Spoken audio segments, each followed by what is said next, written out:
کو allied health professionals جن کو آپ پیرامیڈکس کہتے ہیں، ڈاکٹر نرسز کے بغیر جو سٹاف ہے، ان کا سروس اسٹرکچر منظور کیا گیا ہے جس پر ابھی تک مکمل عمل درآمد نہیں ہو سکا۔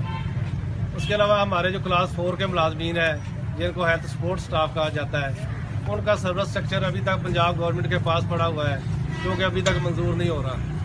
اور وہ ایسے ہی کام کر رہے ہیں۔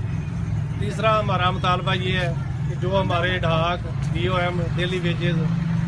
پر کام کرنے والے ملازمین ہیں ان کو گورنمنٹ کی وضع کردہ پالیسی کے مطابق مستقل کیا جائے اور تمام ملازمین کو ریگولرائز کیا جائے۔ چوتھا ہمارا مطالبہ یہ ہے کہ جس طرح ڈاکٹرز کی کونسل ہے، نرسز کونسل ہے،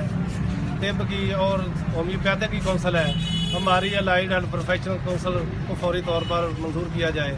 تاکہ جو ہمارے ملازمین ہاسپٹل میں تو ساری سروسز دیتے ہیں، جب وہ باہر جا کے کام کرتے ہیں ان کو تعین کہا جاتا ہے۔ اس کے لیے ہماری کونسل کا ہونا بہت ضروری ہے اور یہ ہمارا گورنمنٹ سے بھرپور مطالبہ ہے۔ اس کے لیے 7/3 کو ہم نے یہ وزیر اعلیٰ صاحب کو، ہیلتھ منسٹر صاحب کو اور سیکرٹری ہیلتھ جو اسپیشلائزڈ ہیلتھ ہیں، جو پرائمری اور سیکنڈری ہیلتھ سب کو ہم نے یہ مطالبات پیش کیے ہیں اور ہم نے 16 مارچ تک کا ٹائم دیا تھا۔ ہمارے قائدین سے ان کے 2-3 دفعہ ملاقاتیں ہوئی ہیں لیکن 16 تاریخ تک